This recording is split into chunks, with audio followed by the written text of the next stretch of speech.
asalaamaaleykum maa ngi nuyu waa Sénégal di nuyu waa monde entier di nuyu waa Jolof TV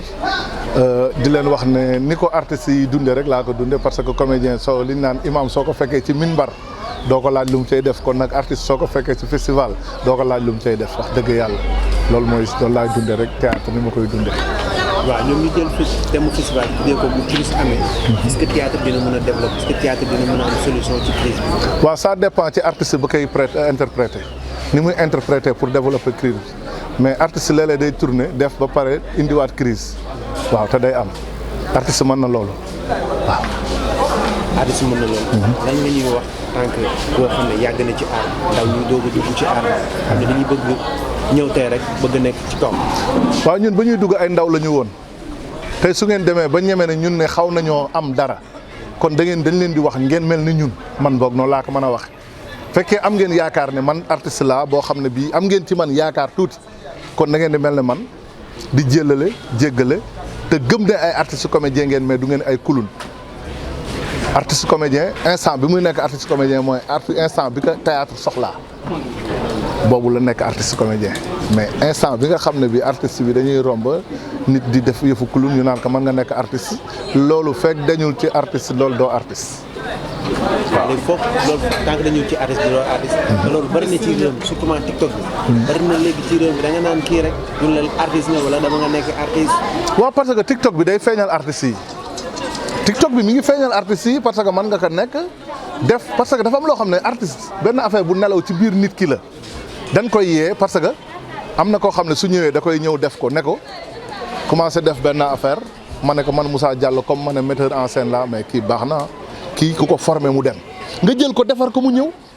xam nga loolu rek mooy artiste bi ni naan tiktokeur lañ dugg na fi génn fi tiktokeur bi artiste comédien yi am nañ ci am na ñoo xam ne nag duñu ay artiste comédien dañoo bëgg a génn mais am na ñoo xam ne ay artiste comédien lañ tax formé nañ leen ñu nekk ay artiste comédien ba tey jii ñu leen di nommé international kon nag am na lu ñu jaare foofu lañ mënoon jaare parce que xamuñu fuñ jëm mais soo leen xëccee tey ne leen kaa leen lii lañ koy defee ko bëgg a def lii nii ngay def lii ngay def lii ngay def pour nga nekk lii ñoom suñ ko gëmee ñëw fekk si la fa loolu rek laa ci xam. nan nga gisee Jolof TV. waaw Jolof TV tey laa ko mës a gis te dama leen di ñaanal ngeen am courage yu gëm seen bopp suñu waxee dañu naan site yi bëri nañ soo découragé da ngay wàññeeku mais lan lañ bëgg ci site yi bul def loo xam ne bii dañ koy tere nit da ngay gëm sa bopp ne kii man lii ay télé laa ci bëgg parce que dañ naan tàgge bu nekk am na jàppal diw waaye tey jii noonu leen di nommé pour ngeen mel ne TFM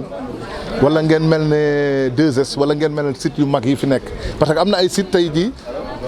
info réew mi tey da nga koy gis wala nga gis seen info am na site yoo xam ne tey jii dañuy concurrence ak télé yi dañoo gëm seen bopp te pourtant ba ñuy dem dañ naan site yi dañoo bëri gars yi chaque jour ñu leen di jéem a xeex suñu leen di jéem a xeex gëm leen seen bopp ne leen lii la te da ngeen war a am droit bii ngeen war a am pour lijjanti lii ba am loolu ngeen nekk fa nag ñi ne fa mag ñi nekk mais su ngeen nekkee ne non dañuy nii rek garaawul affaire yooyu mooy association bu amul récépissé rek doo dem fenn. en tout cas daal Jolof TV moom pare na jege artistes yi. waaw lu artistes yi xewle pare na pour ñëw foofu. pour mën ko askan. waaw man Jolof TV du ma ko wax lool rek du ma xaar pour artistes yi parce que artistes yi bu nekk léegi ñaari yoon ñett artistes ubbi sitam te nga ñëw ma yor sama site nga may interview dama lay iñaane jox leen ndax dama naan am na ñoo xam ne xolu iñaane ngi ci ñoom xam lu ma bëgg Jolof TV nekk situ adduna bi pas bañ a nekk situ artistes yi rek xam la événement bu am na fa dem na créer événement am di ko def ndax ñuy seetaan Jolof TV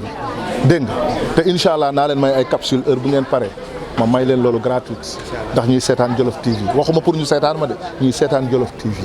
incha allahu rabbi sama dernier kàddu mooy di leen sant di leen gërëm yar la réew la lan lañ ci wax gone gu yaru macca tàngal am déet mooy nit ñi nañ jox nit ñi cër bi ñu moom cër du forcé sëñ bi gis naa déedéet du forcé cër respect la te ñi ma bëgg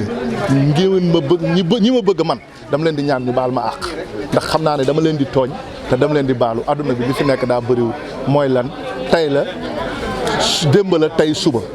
ñi ngi si tey démb wees la kon nag li ci des yàlla nañ ci yàlla defal jàmm yàlla sàmm ñu aar ñu Jolof TV ca kanam su ngeen ko gëmee wasalaam.